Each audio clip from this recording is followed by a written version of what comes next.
Do you have any, pre-thinking bit that you need to do before we get into the podcast? Pre-thinking? Well, do you want to have the opportunity to at least compose some semblance of thought before we begin? I thought we already had. Okay. It's just, I don't want you to say anything stupid. I'll just switch the gear off now then, shall I? Passive-aggressive jabs. I don't know. Shut up. Yeah, there's irony there. No irony if it's sat on your face. Wouldn't I? I don't know. So let's just begin. Yes, please do. Turn the metronome off. You ready? I've been ready for a while. You're a cunt. There's no need for that, thank you. You've been ready less than 2 minutes at least. That counts as a while. I was born ready. It's salted. I don't know. What? Salted. Soldered? Salted. Salted. Oh. I don't know. You're in a weird mood today. I am. I'm hot. No, you're not. Don't say that. You're my foe. Hello, Internet. Fuck's sake. You that hurt my nose. You fucking deserve it.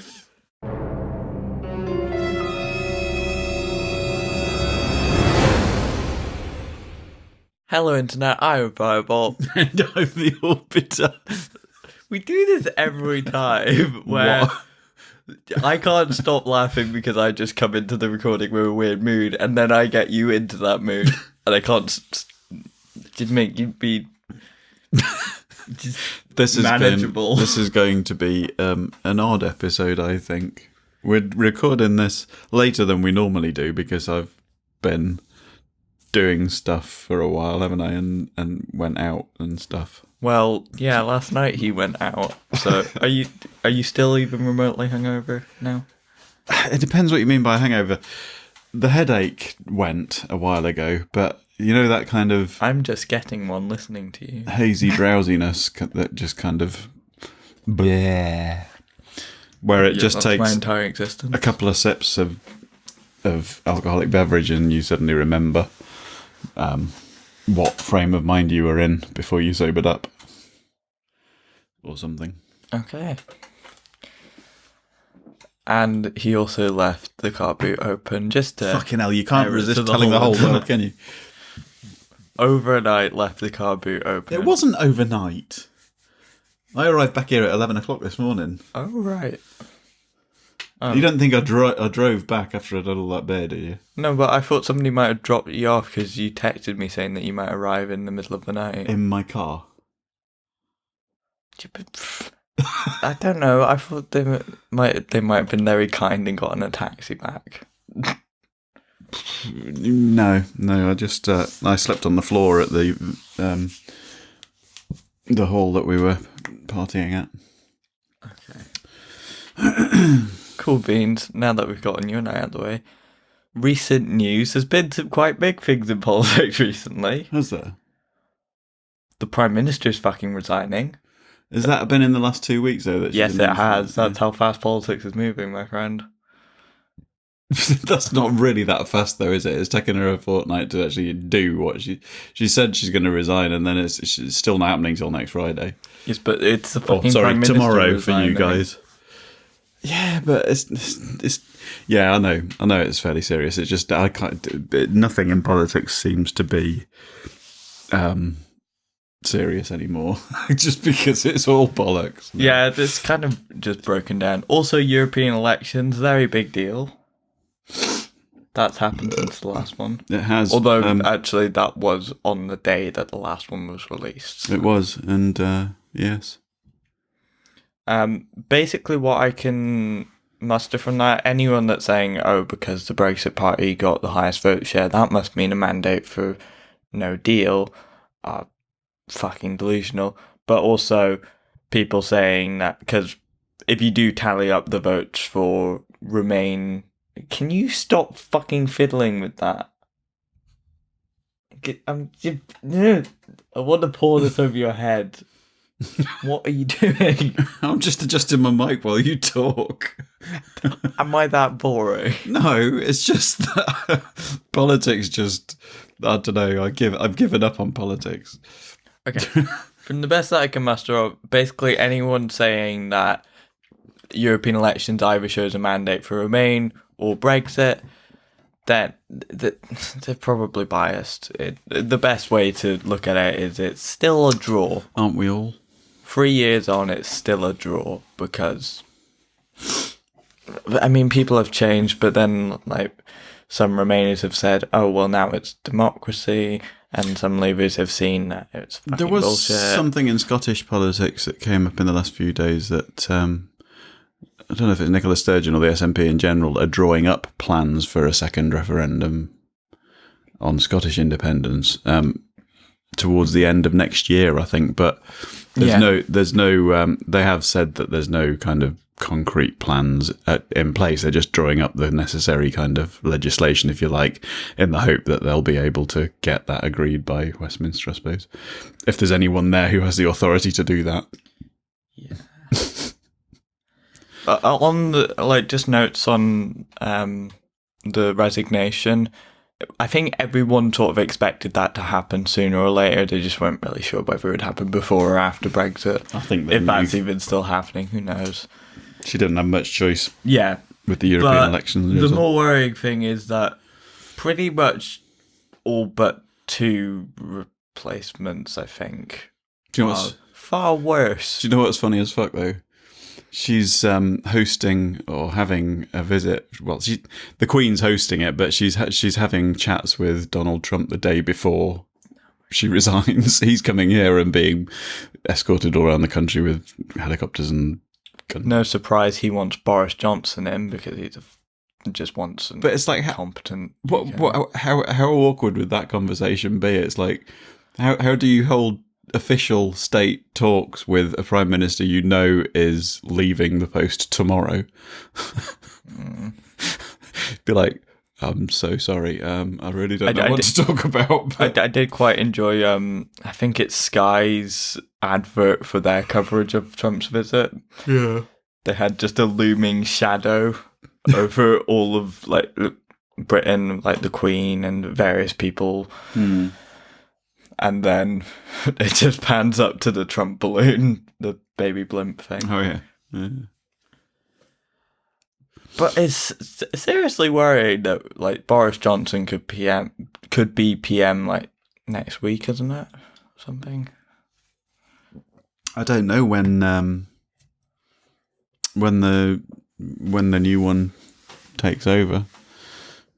When they choose it. I haven't really been following it that much this week because I've had a really busy week, so I haven't really. I mean, I dip into the BBC News app just to see if there's anything massive happening. Currently, Boris Johnson and Michael Gove, I think, are the front runners, which is terrifying because I cannot get used to seeing them on a daily basis as the fucking Prime Minister. Yeah, but I mean, Theresa May is bad enough, but at least she was a politician. It depends on what you mean by terrifying, because for me, it's no more terrifying than the Conservatives continuing in office. Well, it's basically, I think the best one currently, and that's a fucking stretch because still at Tory, still has a horrific voting record, is Rory Stewart, because at least they're pretending to be a human being still. I noticed Jo Swinson's thrown a hat in the ring for the Lib Dems. Yeah. If that's what... Yeah, so... Is that what that means, throwing your hat in the ring, or is that giving up, throwing your hat in the ring? No, that's like... what that basically means, what you said. Okay. The Vince Cable's also resigned, although the new Lib Dem leader is coming in later. That was kind of July. Planned, though, wasn't it? It's 23rd of July, I think. Yeah. That wasn't for any other reason than he's just an old codger and he wasn't going to be there for long anyway. But I mean, I'm kind of hoping for a general election this year, but also not, because like the entire the entirety of British politics would be overturned by a general election, pretty much, which it's not a good thing, especially the Brexit Party becomes like one of the main two parties, because that's just... We need electoral reform for it to actually mean anything. Yeah, that's true. But... I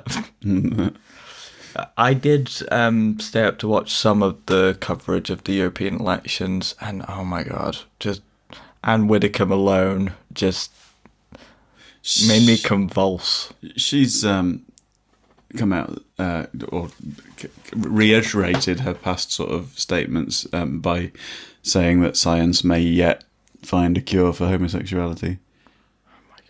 Maybe I'll find a cure for whatever horrific creature Anne Widdecombe is.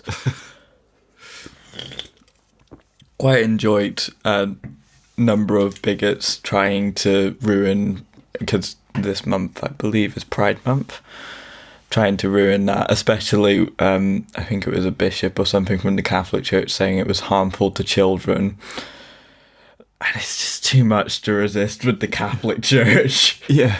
It's like, hang on a minute, you're talking about sexuality. If the first thing you're thinking about is children, that's a little worrying. Yeah, but bigots but they've always been bigots, but I'm just finding increasingly that it's probably just the internet that we're just becoming more and more aware of these people. So maybe it's a good thing that we're hearing more about them so that we can fire them down and actually have reasonable people talking. But yeah, and actually this there. Could provide a fairly convenient segue into our subject. Because I was about to say that the trouble with the media environment as it is, although it's great that we can access all that information, it's very difficult sometimes to do it in a way that doesn't have an adverse effect on your mental health. My voice just broke on that, just completely undermining it. I don't know, whatever. Continue. Health. Yes. It's the subject of the day. Okay. And they can fucking read, I would hope. Not necessarily. You can't make assumptions. Maybe not. Maybe that's why they're listening to this highly informative podcast, because it's a source of unusually rich and incomplete sentencing. Wow. Anyway, we're going to talk about that.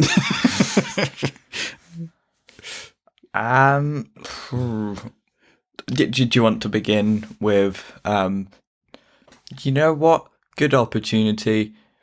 It's looking like the NHS is on the negotiating table now in Brexit.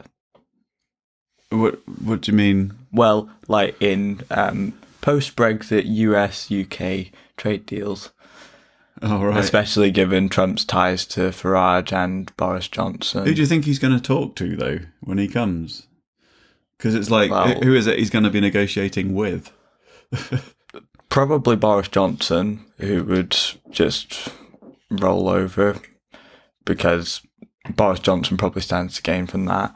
Nigel Farage definitely stands to gain from insurance-based healthcare, as he's stated support for, because Aaron Banks, who basically funds him, is an insurance provider, so very lucrative for him. Mm-hmm. It's very easy to see why he's done this whole thing. He doesn't care about sovereignty or anything like that. He's just looking for himself there. Don't be fooled. Okay. And also, I mean, there's the fact that the Tories have been dismantling the NHS in the background. Can you not, for the past 9 years or however fucking long they've been in? Fuck, I hate the Tories. Fuck, I hate politics right now. Let's look at the issue of mental health. As I take another swig to deal with the pain of it all. Yeah. Well, actually, I've just been for a second viewing of a film that very much addresses that kind of thing, doesn't it? Rocket Man, which is highly worth a mention as an awesome film. But yeah, there is that, addiction of any kind is definitely fueled by a poorly run society. Or it depends what you mean by poorly, doesn't it? An exploitative society, if you like. I don't like how mental health, although it does have actually proven effects on physical health as well. Like stress can kill you. Yeah, but it can significantly shorten your lifespan. Yeah. It's one of the biggest causes of that sort of thing, isn't it? Yeah. What was it you were telling me about a strong friend group being? I'm not sure, because I'm not sure how far in depth they do for the QILs. Have a Twitter account where they occasionally post. Who are they? Facts. The people that research for QI. Oh, right, okay. Show. Yeah. No such thing as a fish crew. Well, the no such thing as a fish people are just the people that do that podcast as a bigger team. Yeah. Research in general, because they're not all doing the podcast. So they... Where's our research team? We don't have enough money for that. You have to pay them. But yes. What... Do you think people just research facts out of the charity of their heart? I just feel like researching for QI. Well, that's what we do.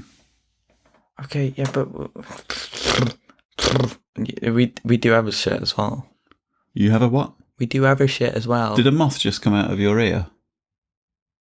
I don't know. Okay. You do this. You completely derailed my train of thought by just interrupting. Well, what were you talking about? Second sentence, just going denationalisation, the privatisation of the NHS. Yeah. Oh, and there's a fun thing that they were selling off parts of the NHS to Virgin, weren't they? To who? Virgin. I don't really know about it in depth, but yeah, there's various bits that have been chipped away over the years, isn't there? Dental care's one of the examples of that is well eroded now. Quite a lot. It's more of a privatised thing. Is it like, instead of a dentist, you get a dental hygienist, but that actually costs. I mean, it's a bit like, it's the same as with optical health care, that, there are voucher systems in place for those on lower incomes. And you can get sort of free sight tests and stuff like that. I don't know if you get free sight tests in England. I know you do in Scotland. Yeah, England's a weird thing because... well, you get free prescriptions up here, but they don't get that in England. From what I've heard, and this is from another podcast, although it's not a really regular one, by Matophobia called Too Long for Twitter, is that they were talking about prescriptions, and one of them was from Northern Ireland and some of them were from England, so they were talking about how prescriptions worked. Yeah. But I think it was that you had the first few free, and then you had to start paying for them, which seems completely ridiculous for a prescription, because for some people that might need to be something that you have regularly and just constantly. Well, I think from what I remember, you can have like a prepaid certificate for a certain amount a month. That then you can have your prescriptions free as long as you've got the certificate. But I can't remember how much it used to cost up here when they were charging for prescriptions. For some reason, around about 17, 18 quid a month rings a bell. But that was years and years ago. So yeah, I'm loving how we're just complaining about small-scale pricing in the UK, because that's how different our view of healthcare is to the US's, which is massively overpriced and inefficient. Yeah. I think it's that they actually have worse healthcare than quite a lot of the world, but it's the most pricey. I think it might be worthwhile referencing now a YouTube video that I'm sure you've brought up in the past on one of our podcasts from, is it Matt Ruins Everything? Is that what it's called? Adam Ruins Everything. Adam Ruins Everything. Well, it had an A in it and it had 4 letters. So, Okay. yeah, you know the one about the hospitals. Yeah. Yes. I'm not sure if I brought that up before in one of ours. Well, we've definitely watched it together, and I can't think of any other time we would necessarily have done that. I'm trying to think what episode it was in. Yeah. Was it in Money? Did we do a Money episode? We did. It's been so many episodes now. What, we didn't say what episode number this is. It is episode 36. And it's Thursday the 6th of June to you guys. It's actually Sunday the 2nd of June to us. Mm-hmm. Just. Anyway, yeah, so that's a worthwhile thing to mention. It's not mentioned in... Do you mind? Do you mind just like staying sane for the duration of this podcast? No, you can't refer to visual things that are happening because the podcast crew won't know what's going on. Oh, I'm sorry, dear listeners. The author's being a cunt. Oh no, what are you talking about? He's pulling his... I beg your pardon. No, dear listeners, he's pulling his ponytail over his head but in front of his face. Why are you whispering, you dick? Because it's a running joke for our dear listeners. Oh, is it? Maybe we should. Although I've noticed whilst listening to the last podcast that I couldn't actually hear myself whispering, but I could hear you whispering. It might be a thing to do with the algorithm, that other orphonic thing. It might be that you don't know how to use a mic properly. It might be that you're a cunt. Anyway, yeah, let's just search up this video. We don't have to watch through it all again just now. It's just, I think it's worth referencing it. What? Fine, I'll close it down then. What are you doing? Closing it down because you want to watch through it. Do you want to? Man, I'll need the. Oh, I see. Sorry, yeah. I was going to say I'll need the link, but I can look that up when I'm editing, can't I? Well done. Something that I did see as a sort of response from an actual doctor in the US to the claims made by it, because they are good in the spirit of wanting to accept challenges to them because they won't always get it right because they're not infallible. One of the things was that they pointed out was part of the reason because they use this sort of simplified concept of a book called The Charge Master, which hospitals use to basically charge what they want to patients, because it's kind of a complicated thing of insurance companies want a discount, but if they raise the prices altogether then and give the insurance companies a discount off of that fake price, then train of thought. Well, fuck off. Then the people basically envoying to the hospitals can say to their bosses, hey, we got a discount on the hospital prices, whatever. Yeah. But this does mean that when uninsured people come through, they have to pay the full fake price, which is ludicrously expensive.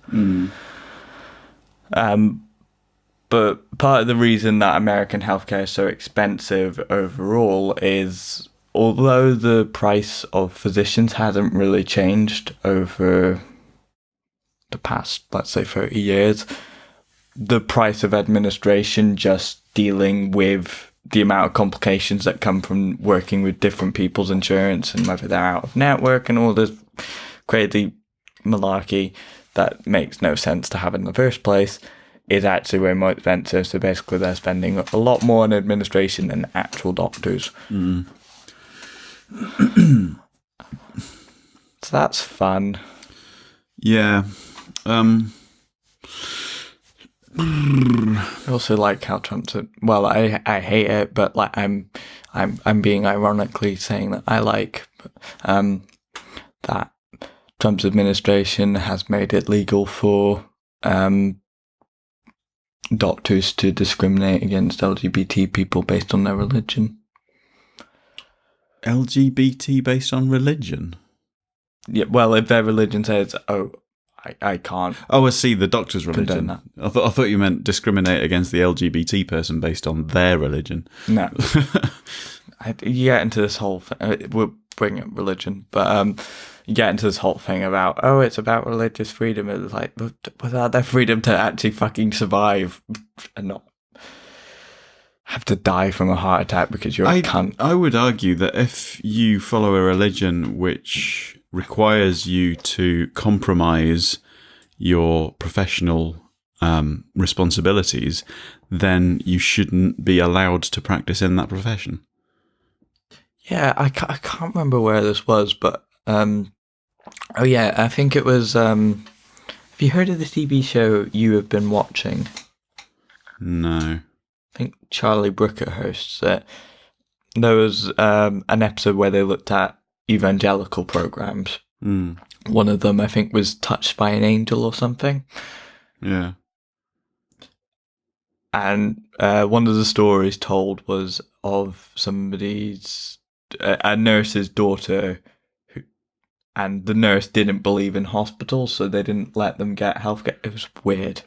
Yeah. It seems strange not believing in something that's clearly there. Yeah, but didn't believe in like the healing powers of hospitals. Basically, it's up to God, whatever. Do you think religion has adverse? Since we're getting into religion, do you think religion has adverse effects on your health?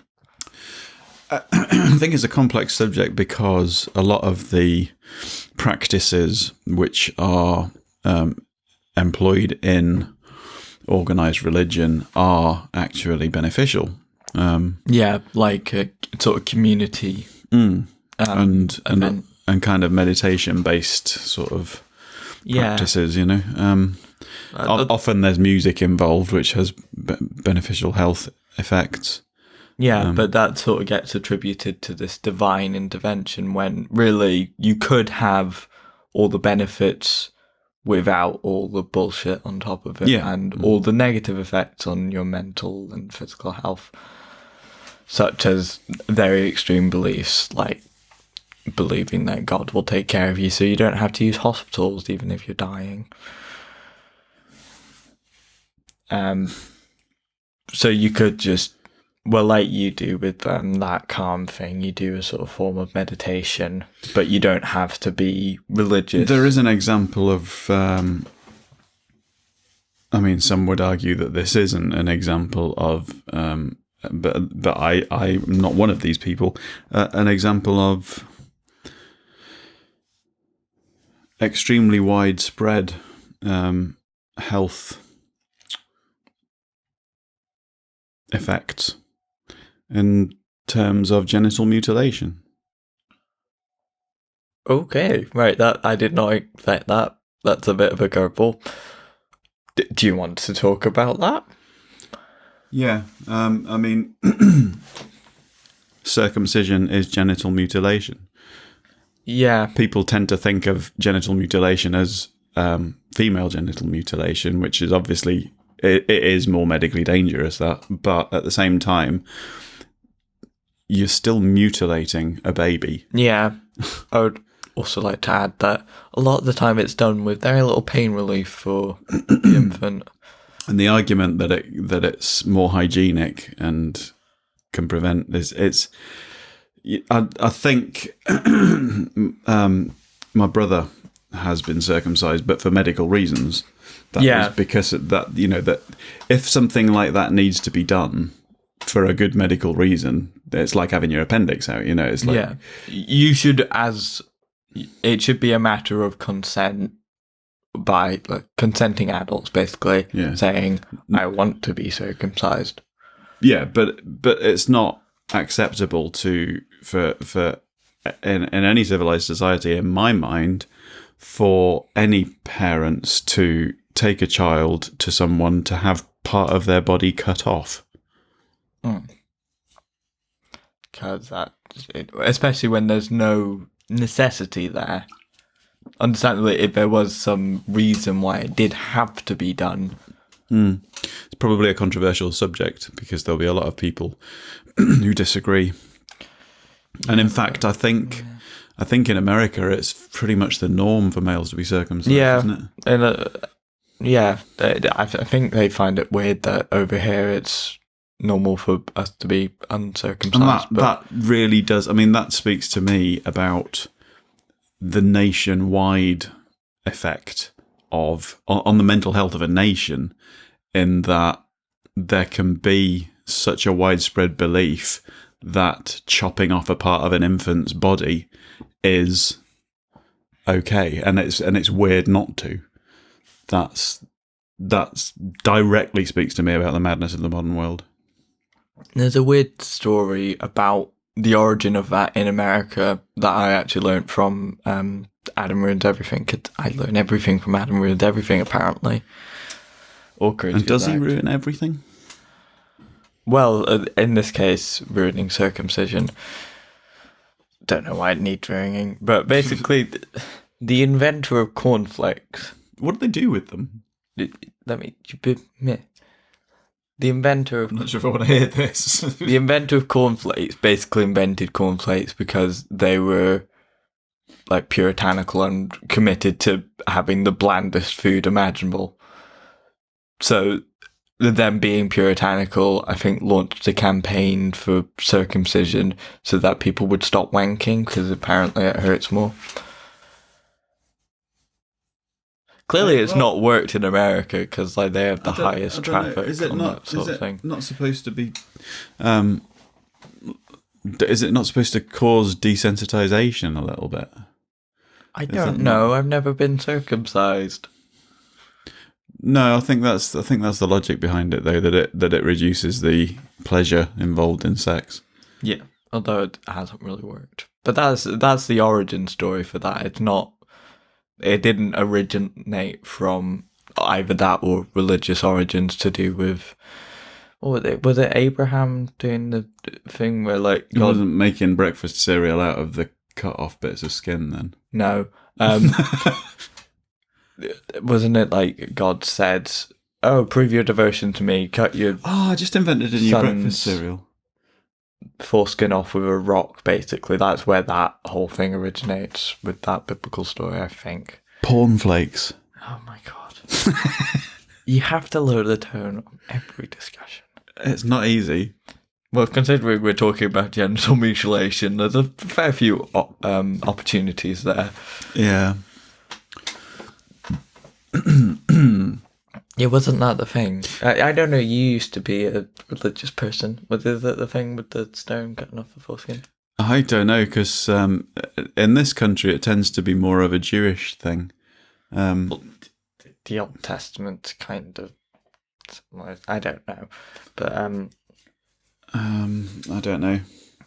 It is somewhere in the Old Testament, but I don't know if it was... I didn't really memorize it very much. So the general gist of it, but okay. It's all incest and murder and rape and war and all that fun stuff. Yeah. Oh god, I hate the world. Sometimes. I mean, I guess it's just nice to have. The ability to laugh at it sometimes. And it does cause great art to be created. There's a lot of really good songs that were born out of suffering and artworks and stuff that were born out of intense suffering. So maybe we should concentrate on improving the state of our artistic output even more by just continually putting people through shit. I don't think we need to put people through more shit intentionally. It's for your own good. No. I could mentally torture you so that you write some really good music. No, people experience enough trauma just on their own. I think that's fair to say. Do you experience trauma on your own? Not trauma, but some kind of suffering. People experience enough suffering without having some kind of intervention to make them suffer more to make great art. So, where are we? What are we talking about? Health. What other slants can we take on it?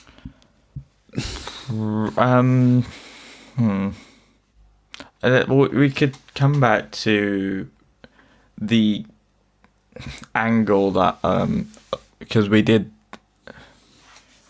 the last one was consciousness, which dealt with, in part, an aspect of the abortion debate, but largely it is a debate about healthcare, really, because I mean, once you get past, I can get with the abortion debate why, for someone that doesn't really know about sentience that much, why they might be confused initially. But, I mean, after that, then you're just being an idiot. But it's interesting seeing how there's some screenshots of basically all the people that voted on that, which was a issue of women's health, were all men. Do they see it as an issue of health? No, it is really an issue of health. So it really, is, but do they see it that way? No, they see it as an issue of morality. But once you really get out the way of basically saying, well, fetuses aren't really conscious, then it should really be an issue of healthcare, and it should be no question that it's completely legal. Obviously a difficult one to unravel, because I suppose it is all tied up with that whole mentality of God will look after you, simply because if you treat a situation such as abortion as a morality thing rather than a healthcare thing, then that says something about your mental health. I guess, but I really do think, especially when it comes to, I mean, some of the states have been more reasonable. That's not to say that they're reasonable in any sense of the word. It's just more reasonable than batshit crazy, where they've allowed abortion in cases of rape or incest. I don't understand where they get the justification from for claiming that they know what God's will is. Yeah, I always find this, basically, it's whatever they think it is. Because, well, if you do something, oh, that was God's will. But if you do something that I don't like, oh, no, that's not God's will, you're doing it against God's will. No matter what it is, you could basically say, well, I'm having an abortion, and the fact that that notion's been planted in my mind, that must be God's will. But it's because more people, more religious people, have said, oh no, this mustn't be God's will because I don't like it. Well, it goes further than that with Catholics, doesn't it? Because there is, in sort of traditional Catholicism, they disagree even with contraception. Well, I think if you're not even willing to allow contraception, then it is basically an issue of oppressing women. When you boil it down, that's what it is. Basically, oh, you shouldn't be allowed to make the choice to get rid of this after even rape or incest. Which is a very dated concept, isn't it? It's something which, although it's clearly wrong in our eyes, it was something that was far more widespread. Conservatives is just a word for same old shit but different language, basically. Now, with that rant out of the way, mental health. I feel like a lot of the time it's put off as, oh, it's just your feelings, and just stop thinking that way. I mean, there's still people that don't really think depression's that much of an issue. It worries me how widespread it seems to be that people seem to believe that it's not something you have to work at. But then I suppose as well, people don't think that physical health is something that you need to work at. Whereas as you grow older, if you want to stay fit and live longer, you need to exercise. And in the same way, I think there are things that you need to do as maintenance for your mind. Some of which are physical exercise. But it's a very complex issue because with depression, and I've never been formally diagnosed. If you allow me to share, I know you have. I've never been formally diagnosed with depression, but based on what I've heard other people describing, I've experienced something at times tantamount to depression. I'm not sure what the medical kind of stance is in this country on children being diagnosed with depression, because it doesn't seem to happen that often. Largely, and I have consulted GPs on getting therapy in the past due to personal issues. It seems to be that you have to be in crisis to get help. I think it's obviously a very difficult situation to apply the same rules to, if you like, as adult mental health, simply because there is a point at which the brain and the mind tend to settle more into a lifelong pattern. But throughout childhood and certainly teenage years, things are changing so quickly. Yeah, that it's not fun. That it is a stressful time anyway. You know, if you're a teenager and you're not stressed, then there's probably something wrong. You know, because there's a lot of change going on. From what I understood, it's basically that they are largely drowning with people that were a lot more in need than me, so they needed to prioritise those people. And that's largely a symptom of them not having enough funding. Yeah, I'm currently on antidepressants for, I think it's probably the 4th time in my adult life. So I think at that point they begin to look at a more wider kind of, you know, whether there may be sort of chemical reasons or an underlying factor that makes it keep coming back. But I think one of the things, and this applies to anxiety as well, some people seem to criticise those who claim to have anxiety or claim to have depression by saying, you don't have anxiety, you're just anxious. There's a difference. And, you don't have depression, you're just a bit depressed. But to me, the only real difference is timescale. Because of necessity, if you are depressed, and everybody gets depressed from time to time, that doesn't mean they've got clinical depression. But if it continues, it can turn into clinical depression. And after a certain amount of time, it kind of feeds back into itself. It's like with anxiety. If you're anxious about something, but you haven't formally got anxiety in inverted commas. Sorry, banged the mic. It can snowball if it continues. If you continue being anxious, you then end up being anxious about being anxious, and it largely snowballs it's just into anxiety. Once you reach the point where it's having a serious effect on your life. And besides which, not having had a formal diagnosis for something doesn't mean that it doesn't need to be seriously addressed. Because is it really the best thing to wait until you're in a position where you can be clinically diagnosed with full-on depression or anxiety, when you could have actually done something about it if you'd thought seriously about, oh, hang on, I'm depressed or I'm anxious, before you got to that stage? Yeah. Just to sort of delve a little bit more into my experience. First of all, I would like to say that there's not always a clear reason behind depression. Sometimes what I found is I just get this shitty feeling in my head, and it's just sort of like a headachy cloud of just shitty feeling. I just hate everything. Fuck everything right now. I fuck it. That's just sort of that's what I would call depression, because there's not really any clear-cut reason for it. It's just I feel shitty. That might just be due to hormones because of puberty being completely out of whack, which they often do get. But basically, I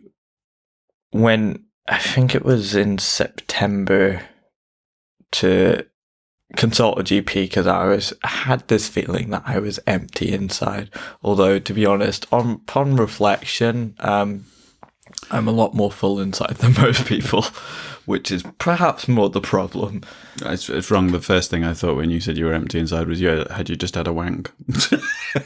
Fuck's sake. Always lowering the tone. Isn't that what life's about? Lowering the tone or wanking. Oh, fun thing. Not wanking. Oh yeah, by the way, that's perfectly healthy, if anyone's in any doubt out there. Mm-hmm. I maybe can't legally comment. Why? I don't know. There's no real reason, but I think there's going to be well, I don't know how effective this is actually going to be, or whether it's actually going to be put in place, because this is pushed back from when it was going to be previously put in place.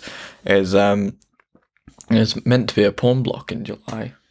I don't know, maybe that's best to save for our next episode. Hint, hint. Maybe. Anyway, yeah. So I went to my GP because I felt empty inside, and they said basically the crisis unit for children is basically swarming in people in crisis. Which, I mean, I don't know how much it would have helped talking to someone. It probably would have helped a bit talking to a professional, but it's sort of difficult from a teenage perspective, because as an adult, it's generally considered more maintenance. Well, it doesn't. As a child, it's generally more sort of, I need help now, please. It doesn't help when the schools aren't in a position to be able to help with some of the things that cause mental health problems. No. I mean, the government say that they are tackling or concentrating or focusing on specific aspects of health, one of which is children's mental health. But it's like, but you can't just pour resources into, say, like mental health units where people go to when they're in crisis. You need to be looking at an overall holistic approach to health in that, fostering, nurturing environments. But I never get how, I mean, the Conservatives have had perpetually put this, we're increasing funding to mental health, we're increasing funding to health in general, but we're always seeing, well, actually, this is from what they previously stripped away, and they're still privatising it largely, which isn't helpful for anyone, and also the process of people actually getting to that place in the first place is quite difficult. But basically, I had quite a full-on mental breakdown in January, I think. Like, I wanted to hurt myself quite seriously. And I hope you appreciate that. It's not easy saying that on camera. It's maybe not the wisest thing either, but I don't know. Sometimes honesty is... Yeah. There might be somebody out there who benefits from hearing that somebody else feels like that. If there is anyone listening like that, I mean, it kind of feels weird being the person to help someone else when I'm still struggling myself sometimes. You are not alone. Yeah, I did, because I'm trying to rationalise everything as a very... I mean, it kind of feels sort of self-congratulatory to say that I'm a very rational person, but you have a logical mind. I overanalyze pretty much everything, and that's often to my detriment. Do you know, that's spelt the same as overanalysing, isn't it? Do you think that's where anal comes from? No, I do not. I think you're just an Arsehole. That just came out of me making an... I would have just said that anyway if I didn't do the pun thing. Whatever. Which nobody who's listening to this will know you did anyway. No, but I made the difference in tone in my voice to say arsehole. Whatever. Yeah. Anyway, I would like to say that it was entirely irrational the way that I was feeling, because I do feel very sorry for anyone who's in a family that doesn't support them and doesn't love them. Well, maybe doesn't love it's the wrong word to use, but doesn't support them in the way that they need. Yeah, in the way that they need, but also in the way that this family has supported me. So, yeah, I mean, sometimes people think that they are showing love by what's called tough love, don't they? Yeah, but no. Yeah, but no. I mean, there's ways and means, isn't there? Obviously, you know, we don't let you get away with anything, but... Would you like to talk at all about your mental health?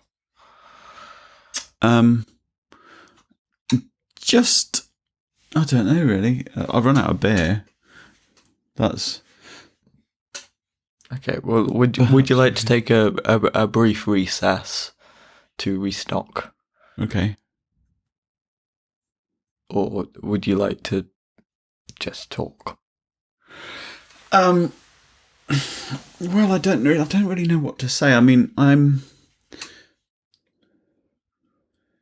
more on top of it now than I have been for a long time. I think over the last couple of years, there's been a few things that have kind of added together to kind of push me over the edge, if you like, of I think when you live constantly in quite a stressful mindset, it doesn't take a huge amount for that to be tipped. And I think the things that have happened in the last couple of years have kind of contributed to that. I think I'm definitely aware now that it is something that I do need to take constant note of, and I think that's one of the most helpful things I get from the meditation stuff that I do, the mindfulness thing, is just to kind of be an observer of your own mind, non-reactively, to just kind of witness the thought processes that are going on. And if you do have, you know, screaming voices or voices telling you that you hate yourself, or just anything that you find unpleasant going on in your mind, listen to it. Having that ability to remove yourself from your own situation so that you can view it from an objective perspective can be quite cathartic. And do a bit of that analysing thing, because I think too many people try to maybe not listen to those voices, or think that they shouldn't be there, or, you know, try not to think those things, but your brain is doing those things for a reason. And if you can hear something that if you can hear something going on inside your mind that if you heard somebody else saying it, you would think there was a major problem going on, just step back and think about why that's happening in your mind. What might be contributing to that? And very often it's just, you're just trying to do too much. Do you know what I mean? Yeah. I mean, sometimes, like this week's been mental for me, and because it's been a show week, and I couldn't sustain that, but I can manage it for a week because I know that it's only for a week, and there'll be another one in a few weeks. But in general, the normal weeks, just be kind to yourself. Treat yourself as though you're a friend rather than you. Because it's easier to give advice and help to somebody you care about who's not you. than it is for yourself. Quite often we are our own harshest critics. So Yeah.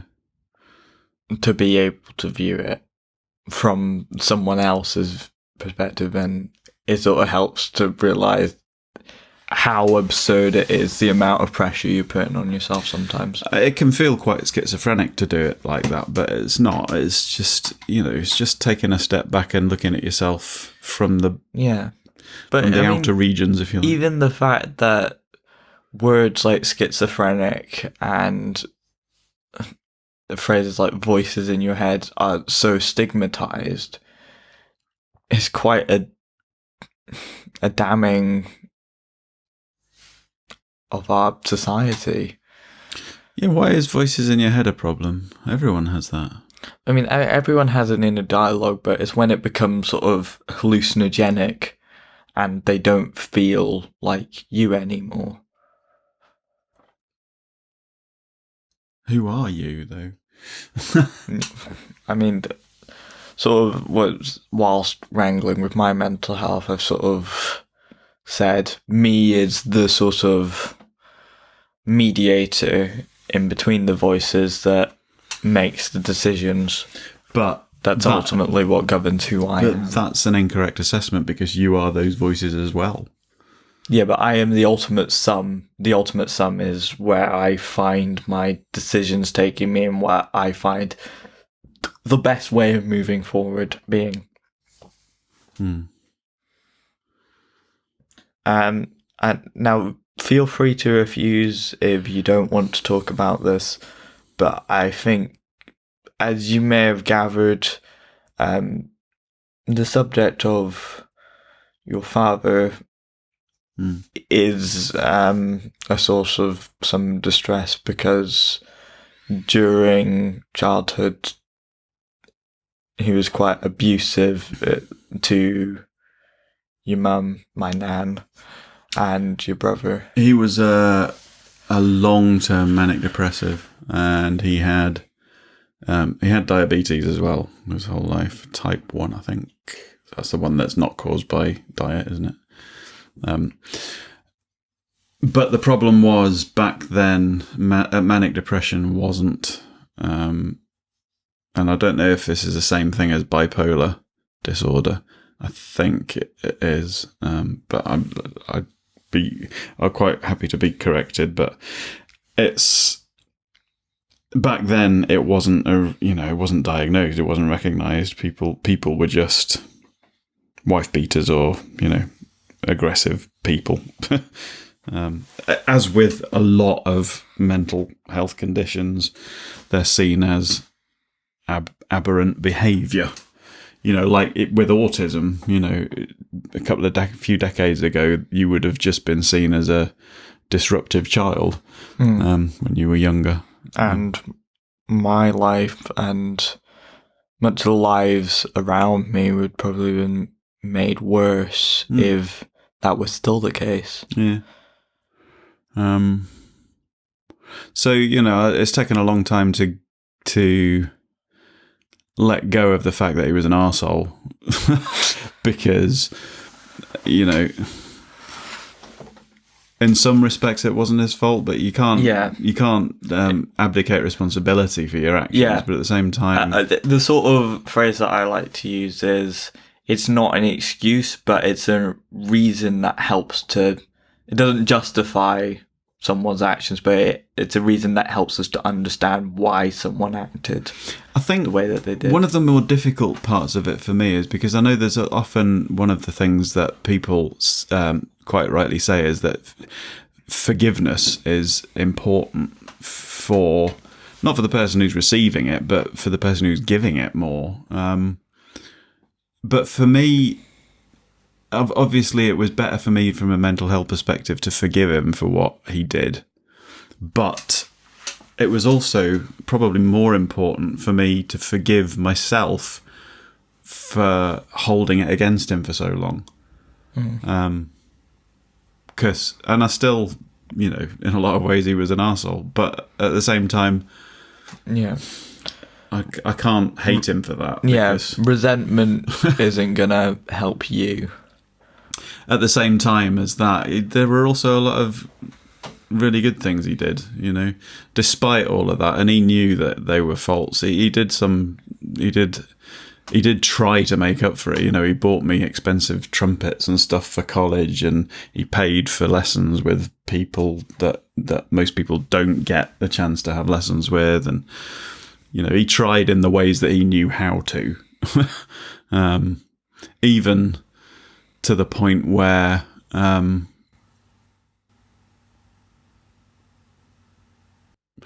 it's a difficult one to bring up because I'm not sure how much people would be comfortable about knowing, but there were aspects of the relationship that he could have had quite valid excuse to have nothing to do with me, not because of anything I did, but just because there was a good reason that he could have just, you know, abdicated responsibility for me, but he chose not to. Right. And he chose to treat me as much as, you know, as much as a son, as it's a difficult one to talk about. I think I'm giving the impression of what I'm meaning. Okay. It's not that it's difficult for me to talk about, it's just that I don't know how much there are people involved who might not want me to talk about it in that much detail. That's fine. Anyway. But yeah, I think that in a way kind of encapsulates what is, in essence, a healthy way of approaching a situation. I try to be quite positive about things as much as I can. And sometimes that doesn't do me any favours, you know, because sometimes I see the best in people when it's not really there. You know, I assume that most people are inherently good, and sometimes they're not. But I would rather it that way around than be constantly. It's bizarre on my side because obviously people. I didn't know him during most of your experience of him, so I'd sort of got to know him on some of the times that I've met him, although I was younger. Whilst he'd gotten a lot better, not necessarily like cured, because there's not really any way to it was kept cure under control that sort of thing, with medication. But it's just sort of not having a detriment to his life or the life of people around him. Yeah, he was drugged basically for, you know. Yeah, but to keep medication isn't always a bad thing. It's not like suppressing someone's personality. It's helping to control aspects that really are. And the other thing as well is that I knew when I thought about it that his background and his upbringing will have had a huge effect on him. You know, and may well have been mainly responsible for the way he became. So, you know, at the end of the day, you've just got to let some things go and accept people. But at the same time, not in a selfish way, but put yourself first, you know, love yourself, because if you can't look after your own mental health and your own self-esteem and values, you can't do that for anyone else either, because it becomes distorted. I think I was, this is somewhat related. I was researching at some point for a debate on the death penalty. And apparently it's actually a lot more detrimental to people's mental health. The sort of families of the victim, if you will, watching the execution than forgiving the person that's hurt the person that they love. Yeah. Yeah, I can see that, because it's like, two traumatic events don't cancel each other out.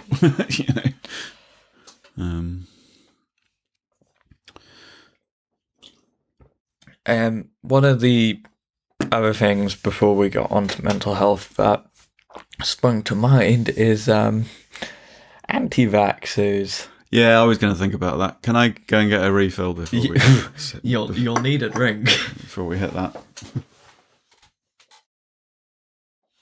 Are you ready to recommence? So we returned. Okay. Anti-vaxxers and generally anti-medicine people, homeopathy as well. They're all fun, aren't they? Bullshit. Yeah. I think a lot of the sort of more... What's that other one? Not reasonable, but... Reiki. What? Reiki. You're repeating it's not going to help. Reiki.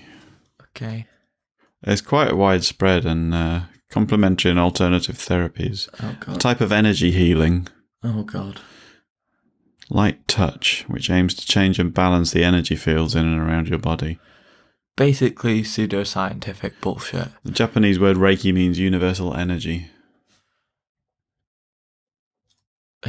It's basically a nice massage, but they're pretending that it has much more widespread effects than... I don't know why you have to call it... I mean, because... I don't know why they have to call it anything different from what it... I mean, massage does affect energy in your body. But it's not going to cure cancer. It's when it gets to a dangerous amount, when science denialism... Can you stop, scratching your belly like a fucking cat? No. I have a health condition. Okay. Called mycosis fungoides. I can't remember which one this is. It is a non-Hodgkin's lymphoma. It's cancer, basically. Is it a form of skin cancer? No, it's I don't know if it's a blood cancer. It's basically your glands produce too many white cells. Too many white blood cells. There's... You completely didn't notice that, did you? I did. But I did Nat 5 biology, so I know something about this. I just quickly, before anyone panics, and because the C word does have that effect on a lot of people, and I'm not talking about cunt. It's a benign form of cancer. It's the least malevolent. The likelihood is that, I think the way they say it is that you're going to die with this rather than of it. Yeah. I think 90% of people, it doesn't do anything other than just basically treated most of the time by applying moisturizer all over twice a day. Okay. And in problem areas, and I'm just going to show on my arms to the camera. For those that aren't on podcast on YouTube, you can see some kind of rashes on the arms. It's very much the symptoms are very much the same as what is it? Eczema and psoriasis, which is why it's extremely difficult to diagnose. Because I've had eczema pretty much my whole life. Yeah. For those that aren't our dear listeners, you can also see there's a big fucking line down the orbiter's forehead, which is where there was a big cancerous lump that he had removed. Yeah, it was a rodent wart. So skin cancer basically on my forehead. I had it cut out. Free facelift on the NHS. And now I get the awesome Scarface kind of thing. Yeah, you look like something's happened to you. Yeah, it makes you feel odd. Actually, I did notice what's his face on Buffy the Vampire Slayer has something similar, which you don't, when you see it on other people, you don't realise how much unnoticed it goes. But when you see it on yourself for the first time, you think, Jesus, I've got a fucking big scar on my face. It's really obvious. But most people don't actually notice it. And what's his name? Anthony Head, off of Buffy the Vampire Slayer, plays the librarian bloke. Okay. He's got a... I didn't notice. And there's lots of people. But anyway, I was going to... most of the time that sorts it out. I go to dermatology once a year to just have a thorough check over. They basically just feel around your glands to make sure that your glands aren't swollen up. Glands, not glands. And there was a time when I went for what's called light therapy, which is basically a suntan on the NHS. You just go like 2 or 3 times a week for UVB light treatment. Is it UVA? UVB? I don't know. You get in a tanning booth, basically. Because vitamin D what you were saying from sunlight about, is very good for it. It goes down. The symptoms go down when I've been on holiday in a sunny place. What you were saying about white blood cells, basically that's your body's antibodies, what they use to treat diseases. There's 2 types, which are phagocytes or phagocytes, I'm not sure how it's pronounced, and lymphocytes. Lymphocytes sort of encapsulate the pathogen, which is like fancy speak for what diseases sort of like cancer. Yeah, I mean, I did say to the doctor actually at the time that when I was diagnosed that does that mean that I have a stronger immune system? But apparently it doesn't work like that. Okay. Unfortunately. But I'm assuming that's basically like with you producing too many white blood cells, that's basically like your white blood cells have started attacking your actual body rather than foreign bodies. Yeah, I suppose, yeah. Wow, you know your stuff, don't you? Yeah. Well, if you actually pay attention in biology, you can actually get some useful information. It's almost like it's meant to teach you how to be a biologist. Whatever. I'm just flexing that I paid attention. You're flexing your intellectual muscle. Yeah. Pardon me. And you're flexing your whatever you used to burp muscle. See, you didn't pay attention to that bit in biology, did you? I don't fucking teach you what muscle you used to burp. Clearly not. No, it's not the gallbladder. Anyway. Would it not be somewhere around the oesophagus? Yes. Because it is air coming out of your stomach. Kind of. Epiglottis, that's what I was thinking of. The thing that I was thinking of was the top of your tummy. Your appendix. Basically, it contains bile, I think. That's further down. Yeah. Well, that's what's the horrible stuff that you throw up once you finish throwing up. Yeah, my brother had... anyway, enough about... his appendix out. Anti-vaxxers. I think... I watched something on... I think it's... can't remember what the actual channel's called. I've moved on to Peroni, by the way. Carry on. I think it's Jubilee. They do a program called Middle Ground, where they basically try and get 2 sides of an argument. What's Jubilee? It's a YouTube channel. Okay. And I think General Journalism. I think they do a program called Middle Ground, where they try and get 2 sides of a different argument to find some common ground. See if I can put a link in the description for it. Yeah. It might not be Jubilee. I might be talking bullshit. So if it's not there, that's what happened. Okay. So one of them was between pro-vaccination versus anti-vaxxers. One of the people on there, I found it interesting. They were someone whose child had, and a lot of it comes into like over concern for your child, which I guess if it's your child, it sort of makes sense to be really quite protective. Yeah. Sometimes. But the opposite ends up happening if it's not based on truth. Yeah.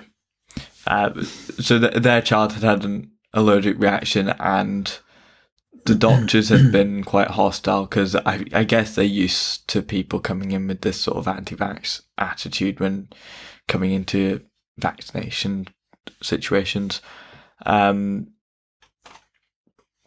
So they were sort of pushing back against that because they didn't want their child to have a vaccination in case, or other parents' children to have vaccinations in case they were allergic. But actually, the diseases that they're being vaccinated against are much worse. Yeah.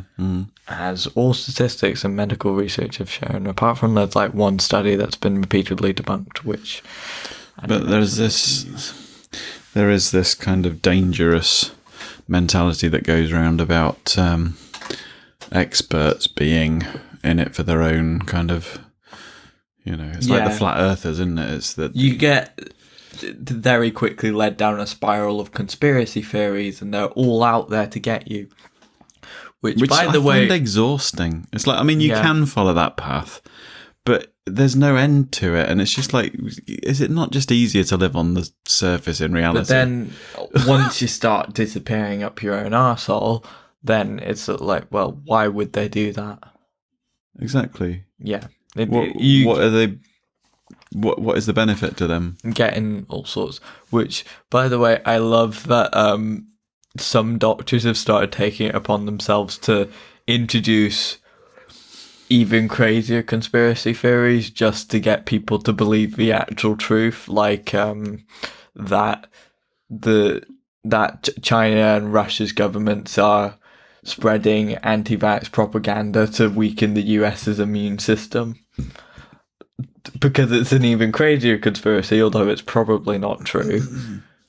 I could quite believe that. It might be true in a small way, but not in I'm pretty sure that China and Russia, if they were in any way wanting to do that, would probably just sit back and watch. Because they know how fucking stupid some people are. It's just like, we don't actually need to do anything. Let's just wait. Just in a boardroom, just sort of plotting the demise of the West or whatever, and just like, oh wait, they've already destroyed themselves. Job done, lads. We're fucking geniuses. There's also homeopathy, which I would just like to say that if you don't know, homeopathy is this idea that water has memory, which it basically means sort of, actually, the more that you dilute something, the more potent it becomes, to which I say, like, drink fucking water and get drunk and I'll believe you. There's no logic in that at all. Yeah. It is literally the opposite of common sense. Common sense and science. Yeah. It comes down to being anti-science, basically. Yeah. But no, God, it does make me laugh when water has memory to memory from what I've done in the shower. What have you done in the shower? I won't say. If water has memory, you've been abusing water, haven't you? No. I've just got this image in my head of a body of water, of a body of water standing in the docking court, giving evidence. Where did he touch you? Right on a bit of the drop there. The Stop. I don't know. Let's stop this analogy before I go too far. Yeah. That's what she said. Oh no. Very this analogy. I feel like we need to lower the tone of the conversation. But you're doing it perfectly. That's what she said. Basically, anti-vaxxers and Uncle Vaxxers, homeopathy believers. Yes, the what's it called? The effect, the thing. The. It begins with a P. Penis. No. Poo. No. No, it's sort of like if you're given Placebo. medicine. Yeah, placebo. There we go. That's a band. True. Very good one as well. Okay. I've seen them live. With your mum. My wife. Okay. True. Right. The beer. The placebo effect can do quite a lot, but it can't cure cancer, and it's dangerous to say that it can. And basically all homeopathy is people believing that this medicine does something, even though it's not remotely medicine. It's basically just water. Is that not religion? It sometimes has ties to religion and Scientology. No, but the religion is a similar kind of thing. It's a placebo effect. Oh yeah, sort of. Tim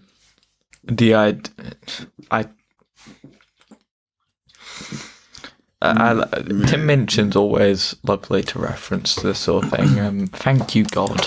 Tim Minchin's always lovely. Well, yes. He has a song about a fan that came up to him saying that their mum's cataracts was cured by God somehow. I'll put a link up for that. In fact, yeah, I will. In fact, yeah, I will. You already said that you did, but in fact, I really will. I think make sure to do it. Sorry. People are in bed. Well, It's actually Monday morning now. And your sister has to go to college early in the morning. Just because you get another day off. You've been back to school one day from the last God knows how long. Oh yeah, personal news. I'm back to school and that shit. You've been back one day and you've got a day off already. That's probably to me. Pardon me. Can you not? Yeah. Bringing down the tone. Okay, should we wrap up soonish? Soonish, yeah. But I feel like we need the camera's still running. Should we do our traditional? Just let that run down. Well, because I feel like I'm entering into inebriated territory quite quickly. You entered it a long time ago. I'm almost just topping up from last night, really. We had this. I have to mention this actually because it was hilarious at the time, and I'm hoping it will be now. It probably won't, but right. If any of our listeners know of musicians who are brass players, play brass instruments, or even woodwind instruments, they can be a bit odd in that obviously you're using the muscles around your mouth quite intensively, aren't you? Okay. Right. So you'll often, if I've got a concert in the evening, you'll often see me in the day wandering around the house making silly noises like with my lips, and it's basically just manually massaging my lip muscles. I just assumed you were insane. But it's basically just kind of vibrating my lip muscles, yeah, to kind of get the blood flowing and relax the muscles.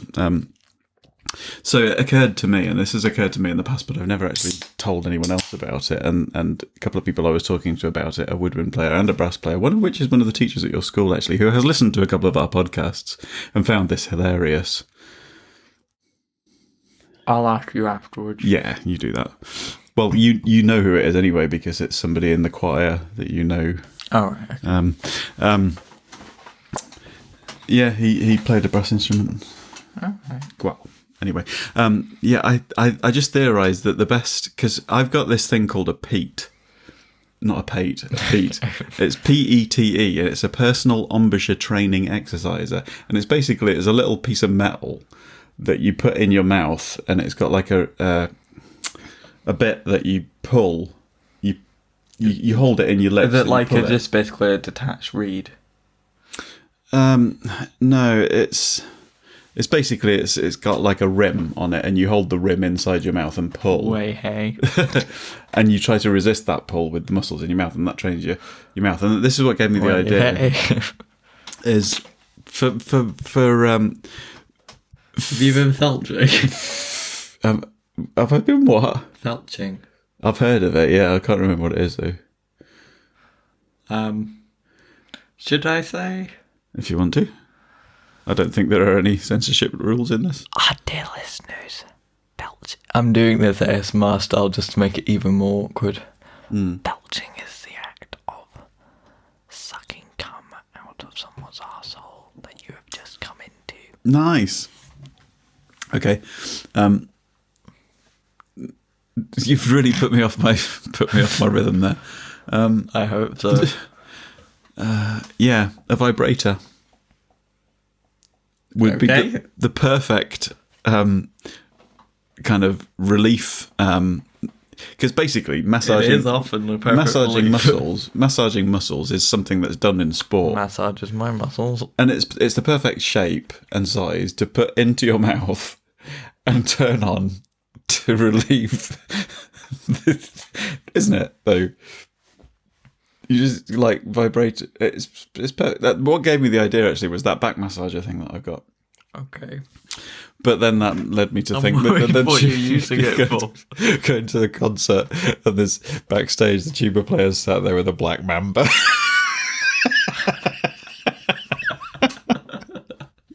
On that note, I think we should perhaps... On the lowest note possible. Well, literally, yeah, it's a tuba player, so... I'm not sure if that's the lowest note possible, but you'd know better as a musician. Well, no, I think, in fact, I'm not sure if you ever watched them. There were a couple of programs on the BBC on sound, the science of sound. One of which said what the lowest note possible, or the lowest note in nature is, and I think it was actually, I think it was a black hole. The sound that a black hole makes. Because it's the only thing that, although I'm not sure about Hawking radiation, but it's the only thing that we know of that can escape a black hole is sound waves. Okay. Because the reason it's so low is because literally a sound wave coming out of a black hole is literally, it can be... How did we get onto this from health? The frequency can be millennia long. How did we get on from? We kind of wound down a bit, didn't we? Yeah. Okay. Fair enough. Shall we stop? There's a quick Probably not. thing. It's slightly uncomfortable. I mean, we could talk about it in the next episode just as easily. Sexual health, which is quite important. I don't know, what was the sort of level of sexual education back in the good old days when you were a young warthog? That's a reference line. I remember in junior school, so around about the age of 10, 11, we had classes to do with, basically it led on from, we did a sort of biological thing about how chickens reproduce and stuff, and then that led on to, they had a session where somebody came in with a projector and taught us about about human reproduction.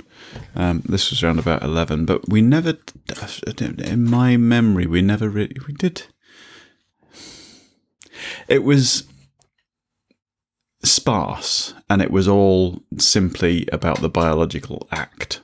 There was no sexual health education. It was just about how reproduction happens. If it was around 11, that would have been 1982 then.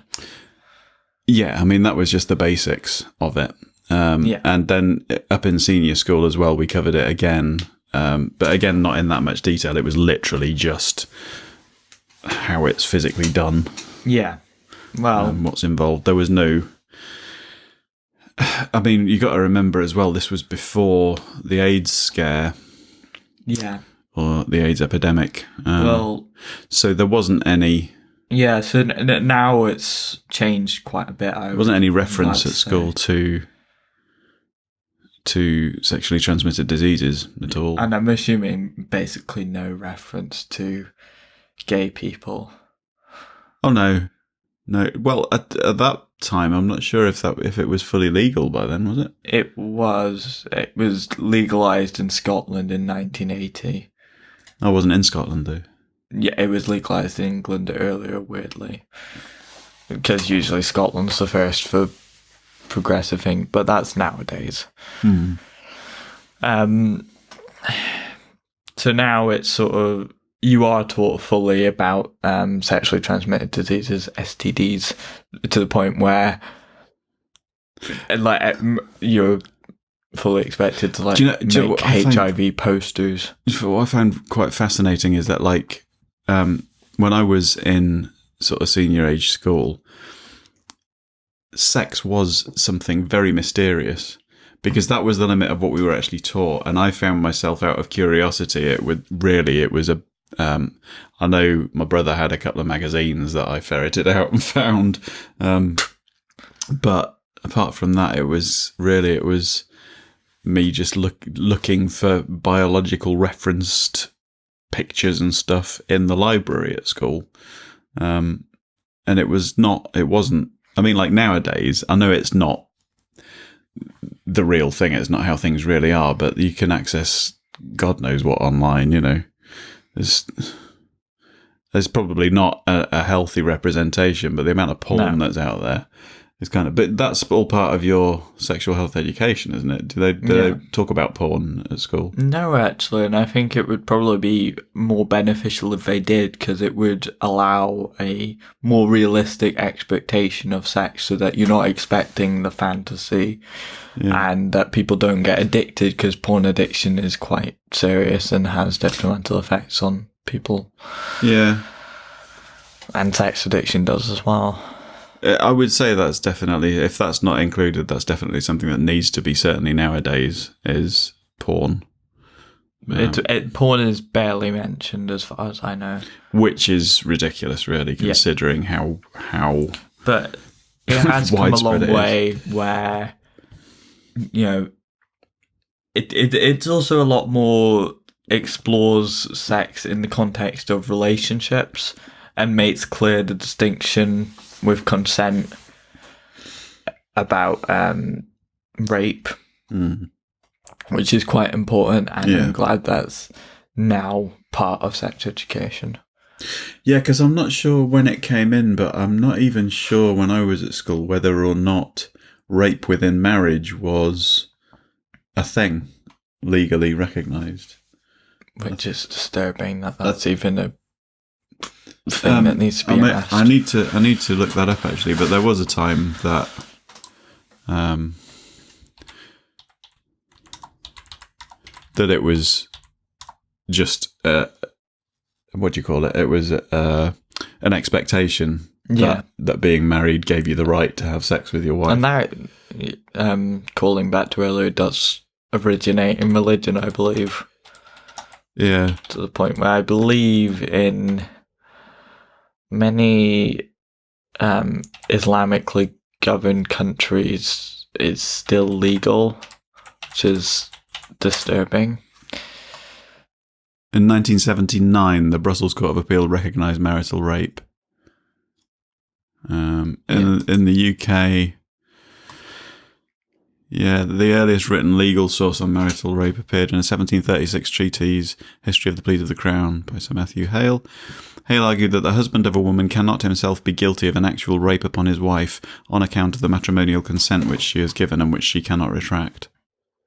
Basically, this idea that once someone's given consent, they can't retract it, which is something that should never. This remained the legal reality until a landmark court judgment in 1991. 1991, Jesus. And then the thing that's taught now is largely what comes under the Sexual Offence Act of 2003. So basically, the previous year, a man identified only as R was convicted of attempting to rape his wife, but challenged the decision, citing the marital rape exemption laid out by Hale and Archbold in 1822. Following multiple appeals, the case eventually reached the House of Lords, which ruled against it unanimously, stating, "Nowadays it cannot seriously be maintained that by marriage a wife submits herself irrevocably to sexual intercourse in all circumstances." And it was laid out explicitly, the illegality of it, under the Sexual Offences Act 2003. So it wasn't even explicitly laid out in law until 2003. That's after you were born. Yeah. It's crazy how much progress has been made in even the last 10 years. But well, It's crazy, but also looking at it in a positive way, yeah, it makes you think. We move the same distance in another 10 years. I mean, I know that's actually from 2003, 16 years. If we move the same distance in another decade, then things might actually start happening. Yeah. Well, I mean, they already have, haven't they? I mean, in a century's time, we might actually live in a fair and just society. Crazy thing. One thing that made me laugh a bit today was watching that film again, Rocket Man. Seeing the band piled into the back of a transit van, just sat on their amps, going around gigs and stuff. And I've done that. I've been in the back of a transit van sitting on amps, totally legally, going down the M1 to London to do a recording session. Anyway, I believe we've exhausted health. Yeah, I mean, there's more to talk about, but we're now suitably pissed, and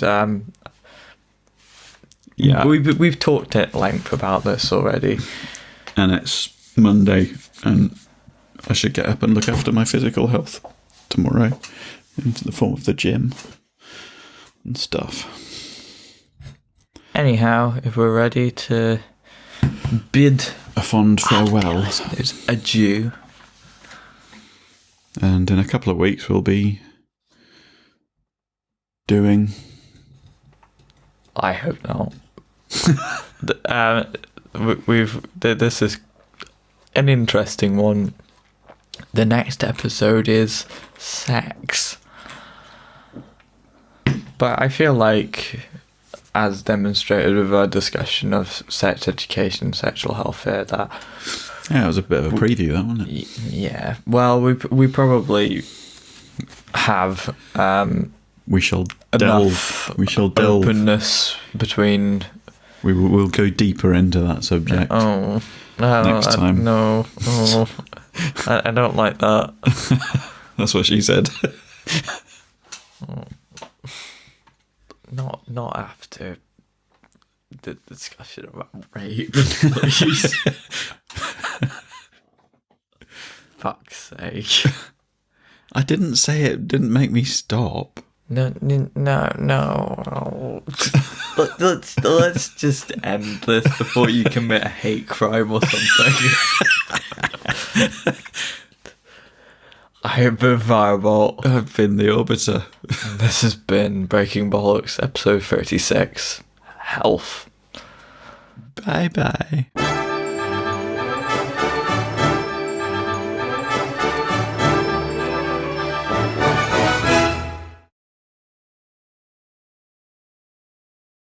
Are you proud of yourself? Usually. That's a shame. Marks out of 10. I'd give her 1. Sorry. I'm sorry. I'm sorry, everybody. Goodbye. This podcast is part of the After Dark Podcast Network.